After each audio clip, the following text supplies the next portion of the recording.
The clock showed 10 p.m. when Derek pushed through the heavy glass doors of the Sterling Industries building.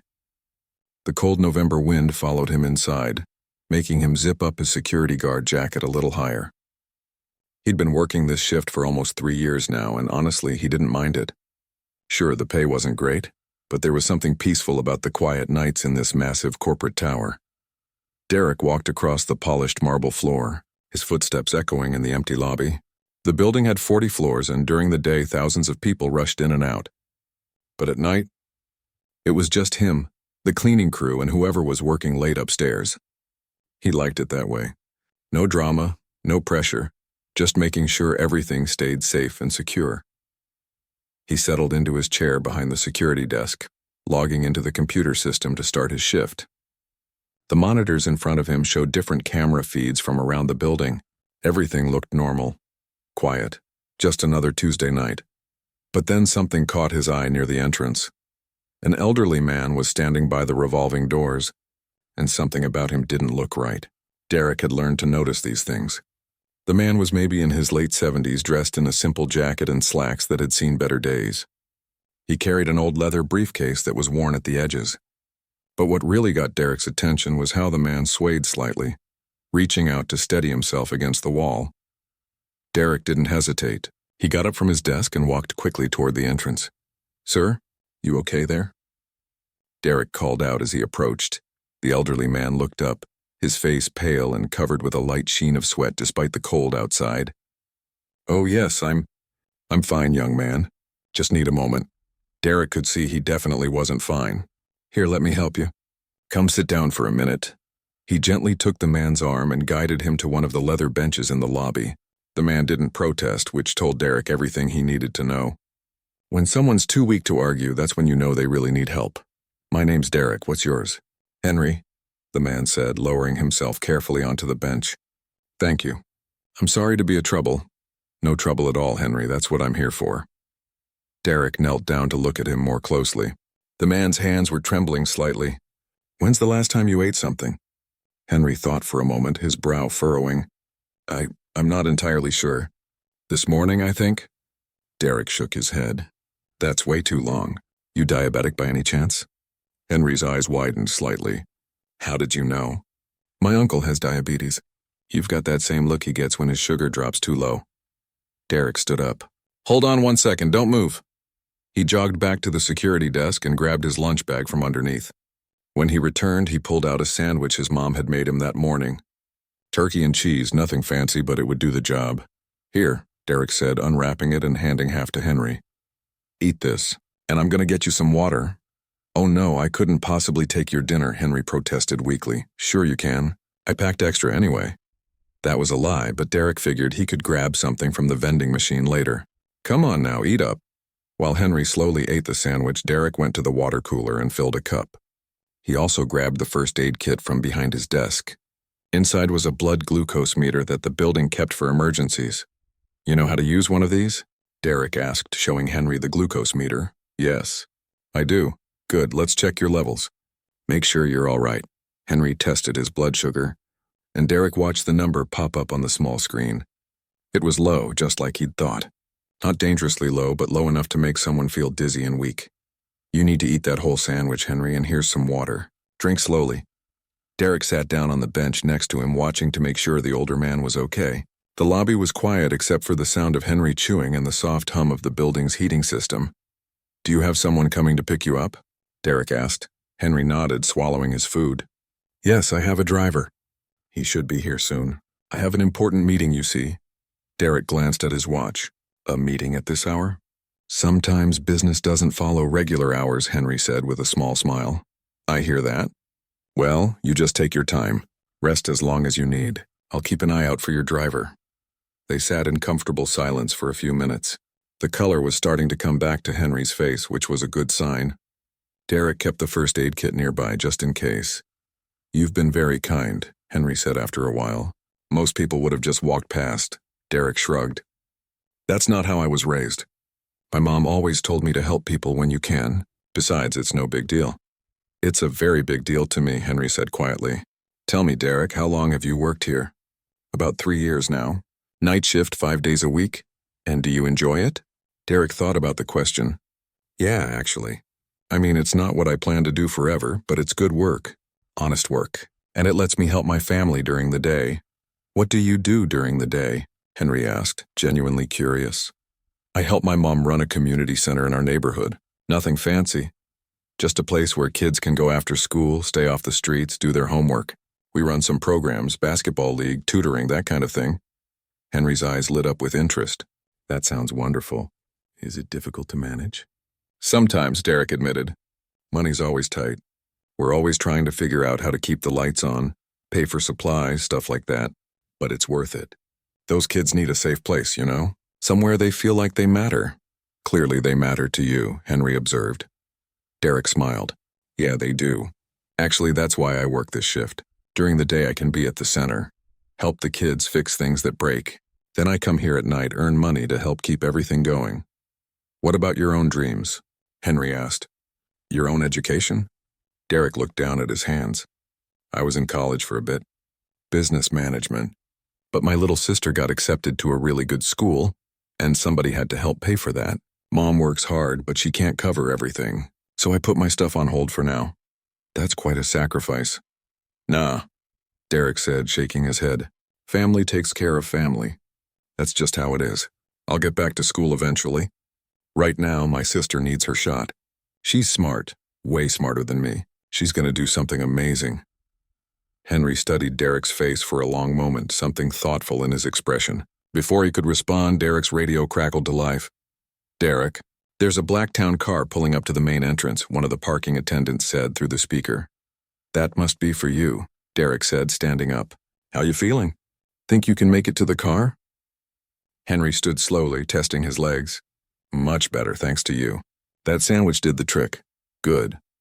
Derek picked up Henry's briefcase and offered his arm. Let me walk you out anyway, just to be safe. They walked slowly to the entrance, and Derek could see the town car waiting outside with its engine running. A professional-looking driver stood by the rear door. Well, Henry, you take care of yourself, Derek said, handing him the briefcase. Make sure you eat regularly, okay? Don't skip meals. Henry reached into his pocket and pulled out a $20 bill. Please let me pay you back for the sandwich. Derek gently pushed his hand away. No way. I'm just glad you're feeling better. That's payment enough. Henry looked at him for a long moment, then extended his hand. Derek shook it firmly. Thank you, Derek. You're a good man. The world needs more people like you. Just doing what's right, Derek said with a genuine smile. You have a good night, sir. Be safe. He held the door open as Henry walked out to the waiting car.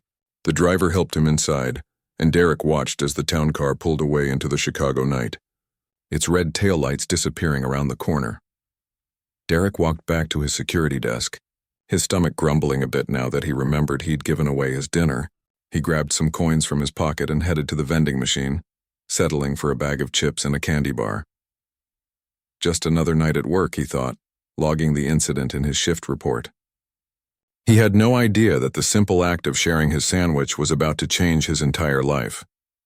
Derek was making his rounds on the third floor when his radio buzzed again. It was almost midnight, and the building was even quieter than usual. Just the hum of computers and the occasional sound of a cleaning cart rolling down the hallway. Derek, you there? It was Tony from the parking garage. Yeah, what's up? That town car from earlier? The one that picked up the old guy? Driver called down asking about you. Wanted to make sure we knew you helped his passenger. Said to tell you thank you again. Derek smiled to himself. That's nice of him. Guy seemed pretty shaken up earlier. Yeah, well, must have meant a lot. Driver seemed really grateful. Anyway, just thought you'd want to know. Thanks, Tony. Derek continued his rounds, checking doors and making sure everything was locked up properly. But his mind kept drifting back to Henry. Something about that conversation stuck with him. The way the old man had listened so carefully when Derek talked about the community center, about his sister, about putting his own dreams on hold. Most people didn't really listen like that. Around 1 a.m, Derek was back at his desk when he noticed someone had left a newspaper on the bench where Henry had been sitting. He walked over to grab it and took it back to his station. Might as well read something to stay awake during the slow hours. He flipped through the business section, not really paying attention, when a headline caught his eye. Sterling Industries announces record profits. CEO discusses future plans. There was a photo of an older man in an expensive suit standing in front of a building. Derek's building. He looked at the caption under the photo. Henry Sterling, founder and CEO of Sterling Industries. Derek stared at the picture for a long moment. The man looked vaguely familiar, but that couldn't be. Could it? Nah. There were probably lots of guys named Henry in Chicago. Just a coincidence. He set the paper aside and went back to monitoring the security cameras. The next few nights passed without incident. Derek fell back into his usual routine. Check the building, help the cleaning staff when they needed something, make sure late-night workers got to their cars safely. Normal stuff. But on Friday night, something unusual happened. Derek was helping one of the cleaning ladies, Mrs. Chen, move a heavy trash bin when he heard footsteps in the lobby. It was almost 11, pretty late for anyone to be coming in. He excused himself and headed back to the front desk. There was Henry again. This time he looked better, healthier. He was dressed the same way as before, in that worn jacket and simple clothes, carrying the same old briefcase. But his color was good, and he walked steadily. "Henry!" Derek called out, genuinely happy to see him. "Good to see you, man. You doing okay? Eating your meals?" Henry's face lit up with a warm smile. "Derek, yes, I'm doing much better. Thanks to you." "Aw, I didn't do much. Just shared a sandwich." Derek walked around the desk. "You got another late meeting?" "Something like that," Henry said, looking around the lobby. "Actually, I was hoping I might run into you. Do you have a few minutes to talk?"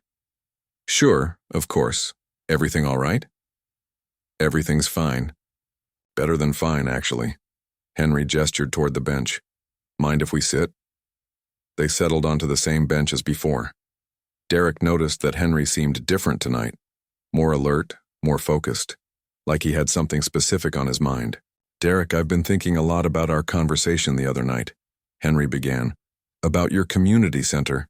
Tell me more about it." Derek wasn't sure why Henry was so interested, but he didn't mind talking about the center. It was his favorite subject. "Well, it's called the West Side Youth Center. My mom started it about 15 years ago, right after my dad passed away. She wanted to create a safe space for kids in the neighborhood. You know how it is in some areas. Kids don't always have positive places to go after school." "What kind of programs do you run?" Henry asked, leaning forward with genuine interest.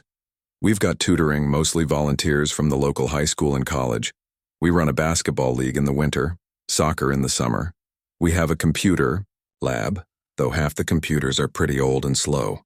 Art classes on Wednesdays. And we serve snacks, sometimes dinner, because a lot of these kids don't get enough to eat at home." Henry nodded thoughtfully. "How many children does the center serve?" "Right now, we've got about 60 kids who come regularly. We could probably handle more if we had the space and resources. There's always a waiting list." "And funding?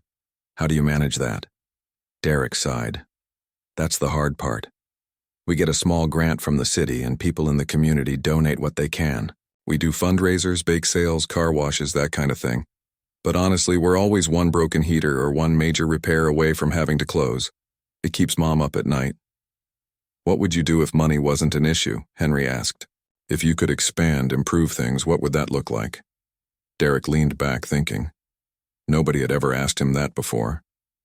"Man, where do I even start?" "We'd fix the roof first of all. It leaks in 3 places.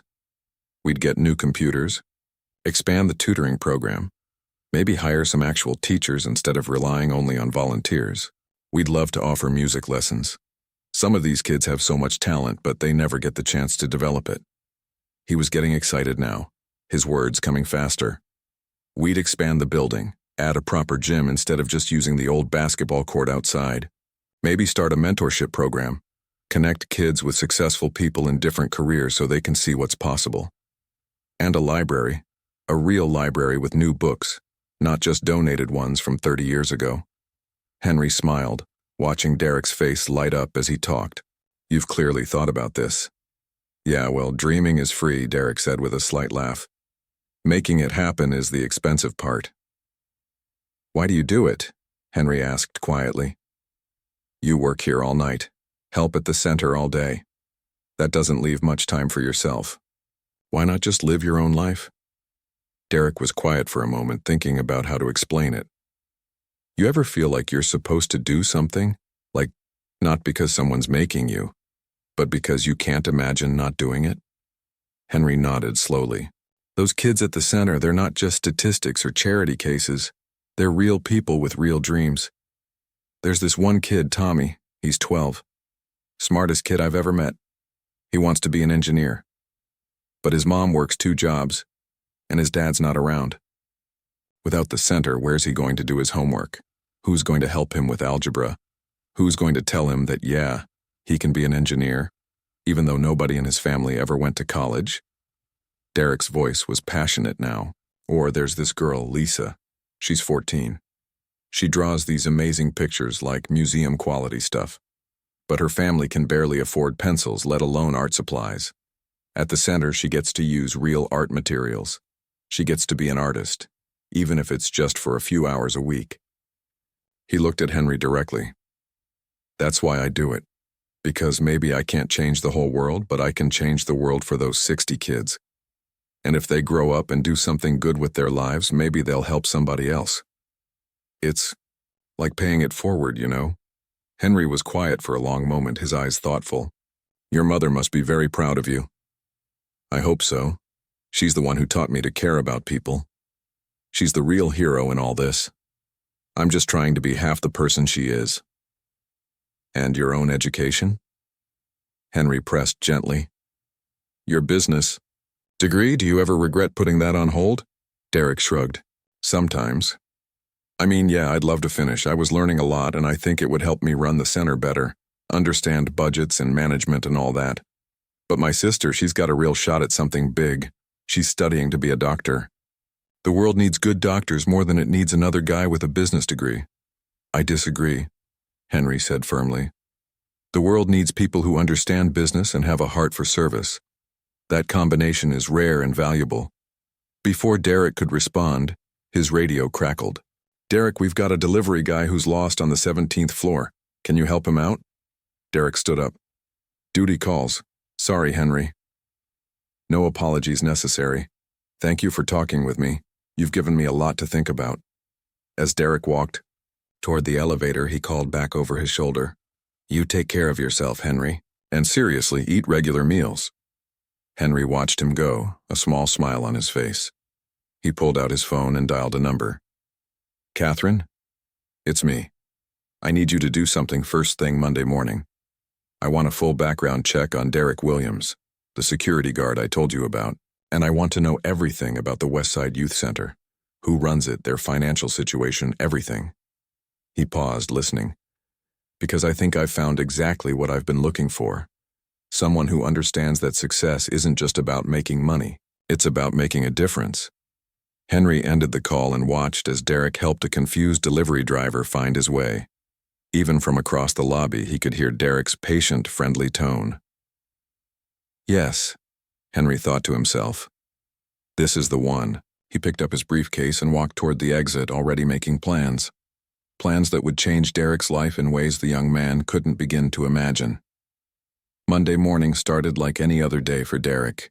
He clocked out at 6 a.m. after his night shift, grabbed coffee from the corner shop and headed home to catch a few hours of sleep before heading to the youth center. His body had gotten used to the schedule over the years, though some days were definitely harder than others.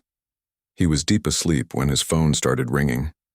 Derek groaned and reached for it, squinting at the screen. It was his supervisor, Mr. Patterson. That was weird. Patterson never called unless something was seriously wrong. Hello? Derek answered, his voice still heavy with sleep. Derek, I need you to come in this afternoon, around 2 o'clock. Patterson sounded strange. Not angry, but definitely not normal either. Derek sat up in bed, suddenly wide awake. Is everything okay? Did something happen? Everything's fine, just, you need to come in. And Derek, wear something nice, not your uniform. Mr. Patterson, what's going on? Am I in trouble? There was a pause on the other end. No, you're not in trouble. I can't really explain right now, just trust me and be here at 2, okay? The call ended, leaving Derek staring at his phone in confusion. In 3 years of working at Sterling Industries, he'd never been called in during the day, and why did he need to dress nice? His mind raced through the past week trying to figure out if he'd done something wrong. But he couldn't think of anything. He tried to go back to sleep but couldn't. His mind was spinning too much. Finally, he gave up and got ready for the day. At the youth center, his mom noticed something was off right away. "Mothers always do. Baby, what's wrong? You look worried," she said, stirring a big pot of soup for the kids' lunch. "I got a weird call from my supervisor. He wants me to come in this afternoon, told me to dress nice." "Mom, what if they're letting me go?" His mother set down her spoon and turned to face him. "Derek Williams, you are the best employee that building has. You show up on time, you work hard, you care about people. If they're calling you in, it's not to fire you." "Then what is it?" She smiled and touched his cheek. "I guess you'll find out at 2 o'clock. Now stop worrying and help me with these kids." But Derek couldn't stop worrying. He went through the motions at the center, helping kids with homework, breaking up a small argument over a basketball, fixing a wobbly table leg. But his mind was elsewhere. At 1:30, he went home and changed into his only good outfit, a dark suit he'd worn to his cousin's wedding last year. He looked at himself in the mirror, adjusting his tie 3 times before he was satisfied. Whatever this was, he wanted to look professional. The drive downtown felt longer than usual. Derek's hands were sweaty on the steering wheel. He parked in the employee lot and walked into the building through the side entrance, feeling strange being there during daylight hours. The lobby was completely different during the day. Hundreds of people moving in all directions, everyone looking important and busy. Derek felt out of place in his security guard world during business hours. He found Mr. Patterson in his small office on the 2nd floor. His supervisor looked up and actually did a double take. "Derek, wow. You clean up nice, thanks. So are you going to tell me what's going on?" Patterson stood up and Derek noticed he looked nervous. Actually nervous. "Honestly, I don't really know. I got a call this morning from the executive floor. They requested you by name. Asked me to have you come up at 2 o'clock sharp." Derek felt his stomach drop. "The executive floor? That's the 40th floor. That's where the CEO's office is, yeah." Patterson grabbed his jacket. "Come on, I'll walk you to the elevator." They rode up together in silence. Derek's mind was racing. Why would anyone on the executive floor want to see him? He was a night security guard. He'd never even been above the 10th floor. The elevator doors opened to a completely different world. Thick carpet, expensive art on the walls, floor-to-ceiling windows showing the entire city. Everything was quiet and sophisticated. A few people in expensive suits glanced at Derek as he passed, and he felt extremely aware of his borrowed suit that didn't quite fit right. A woman in her 40s, perfectly dressed and professional, stood waiting for them. "Derek Williams?" "Yes, ma'am. I'm Catherine, Mr. Sterling's executive assistant. Thank you for coming. Mr. Patterson, you can head back down. Derek, if you'll follow me." Patterson gave Derek an encouraging pat on the shoulder and disappeared back into the elevator. Derek followed Catherine down a long hallway, his heart pounding so hard he was sure she could hear it. She stopped in front of a massive wooden door. "Mr. Sterling is waiting for you. Just go right in." Derek's hand shook slightly as he turned the doorknob. The office beyond was huge, bigger than his entire apartment. One wall was completely glass, showing an incredible view of Chicago. There was expensive furniture, paintings that probably cost more than Derek made in a year, and behind a massive desk sat Henry. Except Henry wasn't wearing his worn jacket and simple clothes. He was in an expensive suit, looking healthy and powerful and completely at ease in this incredible office. And he was smiling. Derek stood frozen in the doorway, his brain trying to process what he was seeing. "Hello, Derek," Henry said warmly, standing up and coming around the desk. "I believe I owe you a proper introduction. I'm Henry Sterling, founder and CEO of Sterling Industries." Derek's mouth opened, but no words came out. The old man he'd shared his sandwich with. The guy he'd helped when his blood sugar dropped. The person he'd talked to about the youth center and his dreams and his sister. That was the CEO of the entire company. But Derek couldn't form a complete sentence. Henry gestured to a chair. "Please sit down. I imagine this is quite a shock." Derek sat, mostly because his legs felt like they might give out. "I don't understand. You were dressed like... And you seemed unwell?" "I was genuinely unwell that night. My blood sugar had dropped dangerously low, and your quick thinking probably saved me from a serious medical emergency." Henry sat in the chair next to Derek, not behind his desk. But I should explain something else. I do this occasionally, Derek. I walk through this building late at night dressed like a regular person to see how things really work when no one knows I'm watching. Why? Because this building, this company, it's not just about profits and board meetings. It's about people. And the only way to know what kind of people work here, what kind of culture we really have, is to see it when no one's performing for the boss. Henry leaned forward. That night, Derek, you showed me exactly who you are. Not because you knew it mattered, but because that's just who you are. Derek shook his head, still trying to catch up. So this whole time, I was genuinely interested in your story, in the youth center, in your dreams, in why you do what you do. Henry stood and walked to the window. Derek, I've been in business for over 50 years. I've met thousands of people. Most of them fall into predictable categories. But every once in a while, I meet someone who reminds me why I started this company in the first place. He turned back to face Derek. Someone who understands that success isn't measured just in dollars. Someone who puts others first without expecting anything in return. Someone with integrity that runs bone deep. Derek's hands gripped the armrests of his chair. Mr. Sterling, I appreciate that, but I still don't understand why I'm here. Henry smiled. Because, Derek, I didn't just observe you that night. I had Catherine do some research. I know about your perfect work record. I know about the commendations you've received from building tenants you've helped. I know that you've never missed a shift in 3 years. I know about your mother's youth center and how you've been the backbone of that operation. I know about your sister and how you put your education on hold to support her. Derek felt exposed, like all his private struggles were suddenly on display. You investigated me? I did my homework, Henry corrected gently. And everything I learned confirmed what I already knew from talking to you. You're exactly the kind of person this world needs more of. I still don't...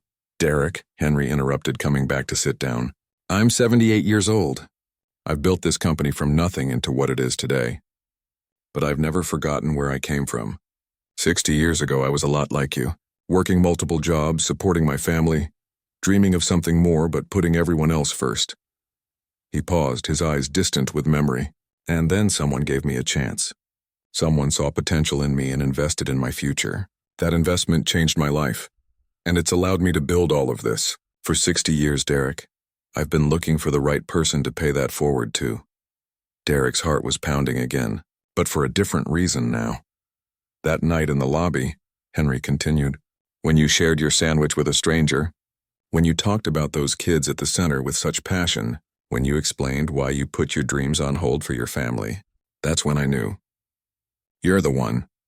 The one for what? Derek whispered. Henry Sterling smiled. The one I'm going to invest in. Let me tell you what I have in mind. Derek couldn't breathe.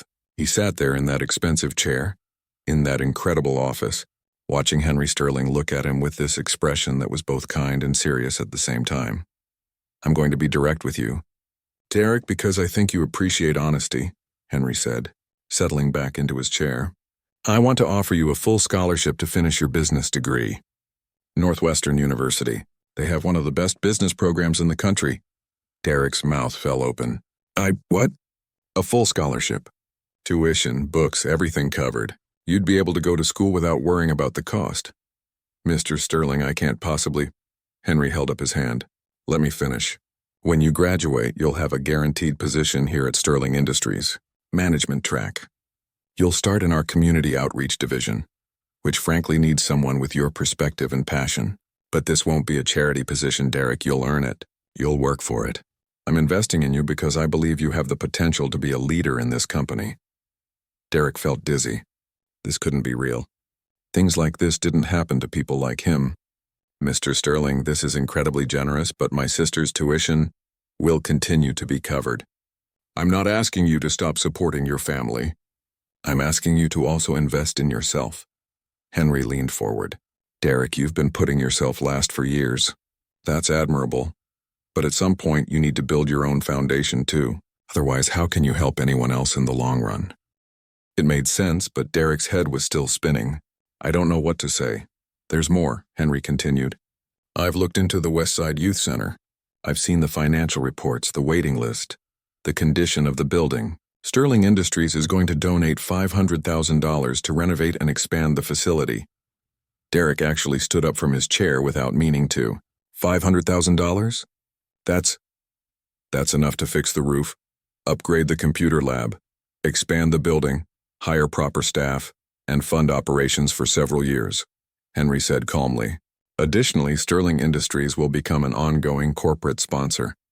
We'll provide mentorship programs, internship opportunities for the older kids, and continued financial support. Derek's vision blurred. He realized he was crying, tears running down his face in this fancy office while the CEO of a billion-dollar company watched him with understanding eyes. Why? Derek managed to ask, his voice breaking. Why would you do all this for me? I'm nobody.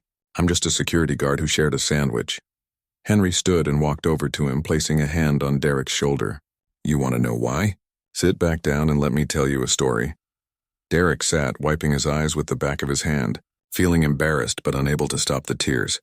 In 1965, I was 23 years old, Henry began, his voice taking on that distant quality people get when remembering the past. I was working 3 jobs trying to support my mother and my 2 younger brothers. My father had died in a factory accident and I was the oldest. Sound familiar? Derek nodded. I had dreams of starting my own business, but dreams don't pay bills. So I worked. I worked at a garage during the day, drove a taxi at night, and did janitorial work on weekends. I was exhausted all the time, running on coffee and determination.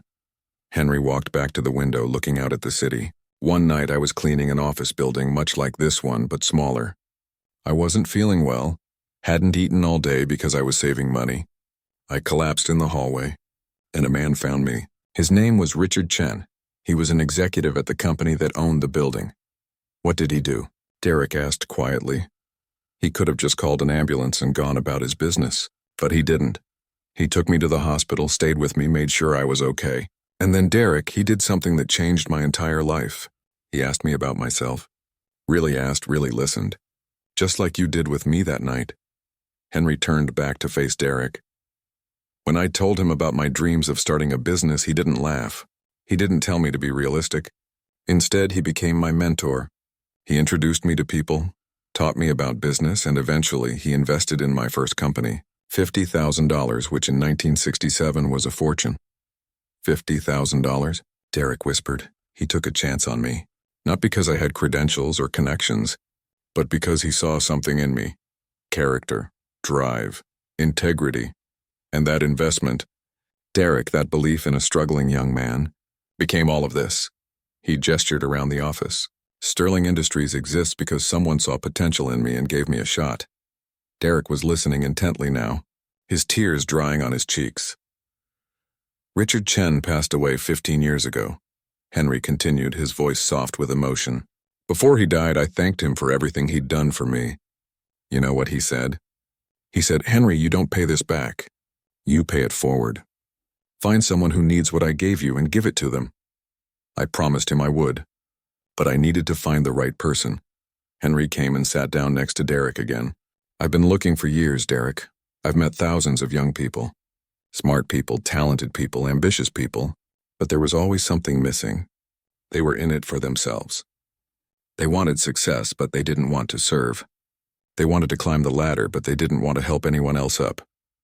And then you met me, Derek said, and then I met you, a young man who shares his dinner with a stranger, who works himself to exhaustion to help kids in his neighborhood, who puts his sister's dreams before his own, who talks about success not as money but as making a difference in people's lives. Henry's eyes were intense now. Derek, you're not nobody. You're exactly the kind of person this world needs in positions of influence and power. Derek sat there, overwhelmed. Mr. Sterling, I'm not special. I'm just doing what's right. That's exactly what makes you special. Most people don't do what's right when it's inconvenient, when it costs them something, when nobody's watching. Henry smiled. You do, and that's rare. That's valuable. That's what I'm investing in. What if I fail? Derek asked, his voice small. What if I'm not smart enough, or I can't handle the business program, or I mess up the job? Then you'll learn and try again, Henry said simply. Derek, I'm not investing in perfection. I'm investing in character. People with character figure things out. They work hard. They ask for help when they need it. They don't give up. He paused. Do you give up easily? No, sir. I didn't think so. So what do you say? Are you ready to invest in yourself? Are you ready to build something bigger than you ever imagined? Derek thought about his mom at the youth center, stirring that pot of soup, always giving, never complaining. He thought about his sister studying late into the night, working toward her dream of becoming a doctor. He thought about Tommy wanting to be an engineer and Lisa wanting to be an artist. He thought about all those kids who just needed someone to believe in them, and he thought about Henry's words. You don't pay this back. You pay it forward. Yes, Derek said, his voice stronger now. Yes, I'm ready. Henry smiled broadly and extended his hand. Then welcome to the next chapter of your life, Derek Williams. They shook hands, and Derek felt like the world had just shifted beneath his feet. Everything was about to change. Now, Henry said, walking back to his desk and picking up a folder. Let's talk details. Northwestern's business program starts in the fall, which gives you time to prepare. But I want you to start working here part-time immediately, in our community outreach division. You'll keep your current security position if you want it, but I'd like you to begin learning the business side of things. I can do that, Derek said, nodding. As for the youth center, I'm having Catherine set up a meeting with your mother for next week. We'll discuss the renovation plans and the ongoing sponsorship. I want your input on everything. You know what those kids need better than anyone? Derek felt another wave of emotion hit him. My mom is going to cry. She's been praying for help for that center for years. Well, her prayers have been answered, Henry said warmly. Derek, I want you to understand something. This isn't about me being generous. This is strategic. I believe you're going to do great things. I believe you're going to help a lot of people. And when you do, some of those people will help others. That's how you change the world. Not with one big gesture, but with one person at a time. Derek stood up, feeling like he should say something profound, something worthy of this moment. But all he could manage was, thank you. Thank you so much. Thank me by working hard, by staying true to who you are, and by helping others when you get the chance. Henry said, that's all the thanks I need. As Derek left that office, walking back down the hallway in a daze, Catherine handed him a folder full of documents. Scholarship papers, job descriptions, contact information. In the elevator going down, Derek looked at his reflection in the polished doors. Same face, same person, but somehow everything was different. He pulled out his phone and called his mom.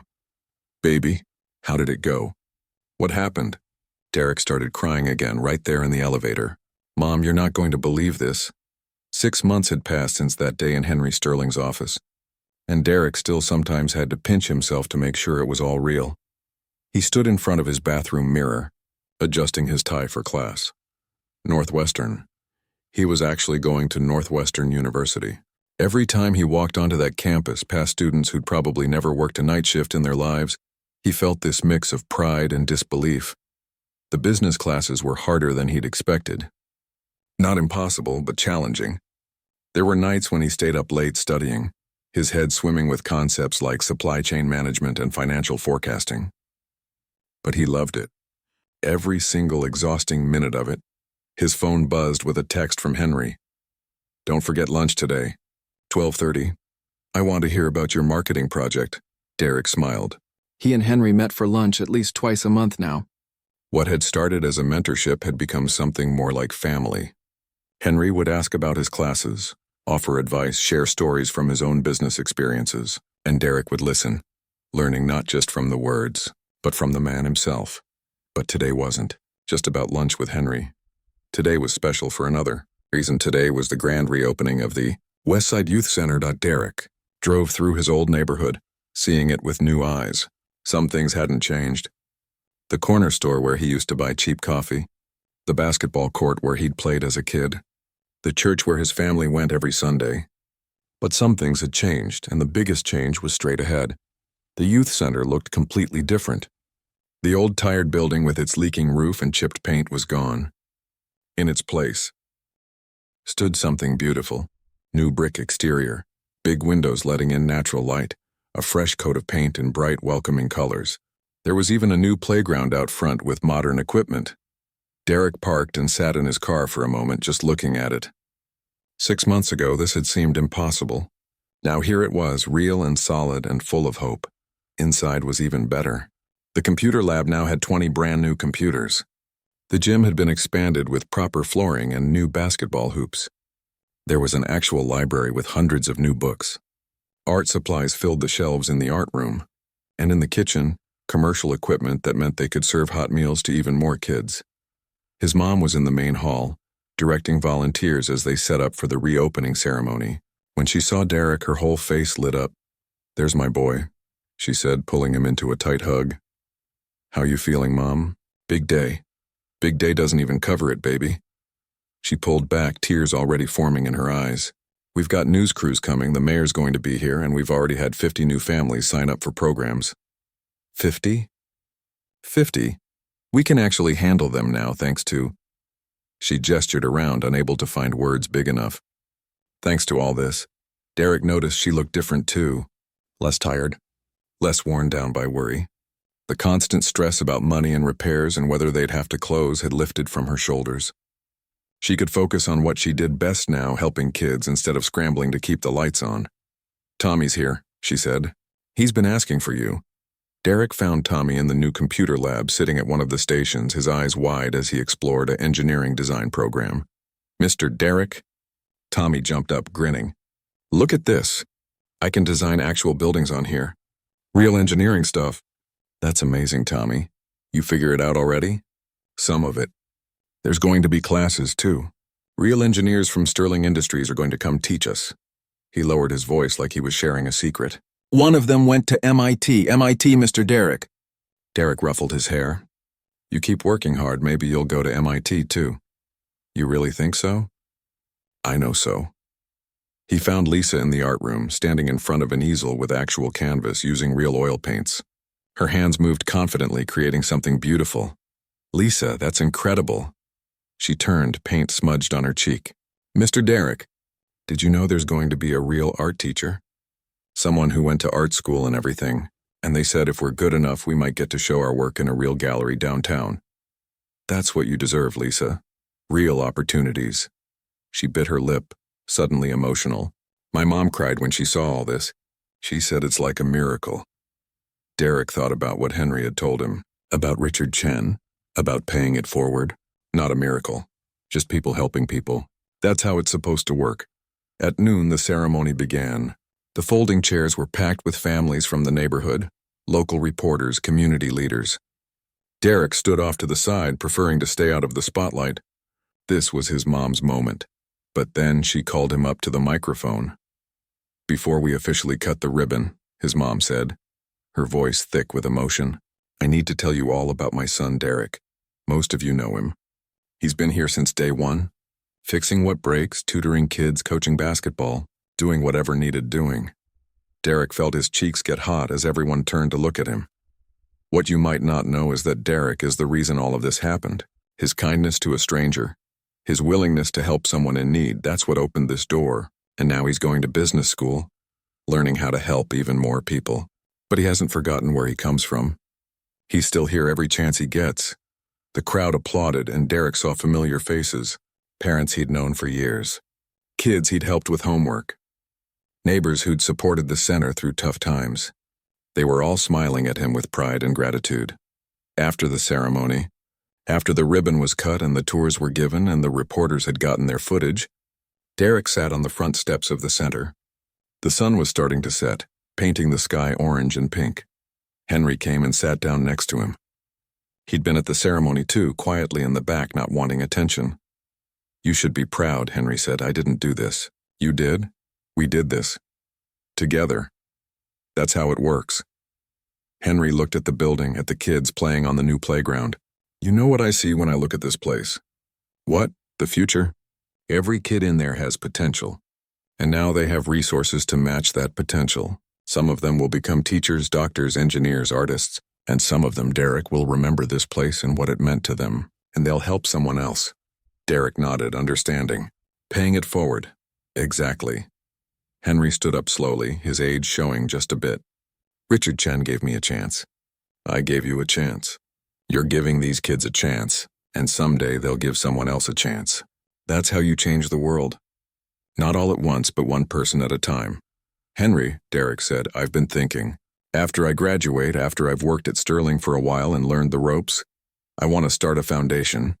Something that finds young people like me, people with character and dreams but no resources, and gives them a shot." Henry smiled. That same warm smile from the night they'd met. I was hoping you'd say something like that. In fact, I've already had my lawyers draw up some papers. I want to make you a partner in a new foundation, the Chen Sterling Opportunity Fund. We'll find people worth investing in and give them the tools to succeed. Derek felt tears coming again. He'd been crying a lot these past 6 months, but they were good tears. Happy tears. But here's the thing, Henry continued. We're not just going to hand out money. We're going to find people who understand service, people who want to build something bigger than themselves, people like you. They sat there together as the sun set, the old man and the young man connected by kindness and opportunity, and a shared belief that people matter most. Derek's phone buzzed. A text from his sister. Just aced my anatomy exam. Thanks for everything, big bro. Then another from his mom. The mayor wants to talk about expanding the program to other neighborhoods. Can you believe it? Derek looked at the messages, then at the center, then at Henry. You know what's crazy? Derek said. 6 months ago, I was just trying to get through each day. Work my shifts, help at the center, support my family. I thought that was all life had for me. And now I see that was just the beginning. There's so much more possible, so many more people I can help, so much more good I can do. He turned to Henry. Thank you for showing me that. You showed yourself, Derek. I just opened the door. You're the one who walked through it. Henry put a hand on his shoulder. And you're just getting started. Wait until you see what the next 10 years bring. The next 20, the next 50. As Derek drove home that night, he passed people on the street, workers heading home from their shifts, parents with their kids, elderly folks at bus stops, and he wondered how many of them were one act of kindness away from a changed life. How many were one conversation, one helping hand, one opportunity away from something amazing. He thought about the sandwich he'd shared, about helping a dizzy old man sit down, about just being human to another human being. Such a small thing, such a huge impact. Derek smiled to himself. Tomorrow he had an exam in his business ethics class. Next week, a presentation on community engagement strategies. Next month, starting a new project at Sterling Industries, helping other companies develop their own outreach programs. The security guard who shared his sandwich was gone. In his place was someone new, someone with education and opportunity and resources, but also someone who would never forget where he came from, or that kindness matters most, or that every person you meet might be one conversation away from changing your life, or you might be one conversation away from changing theirs. And really, that's what it's all about.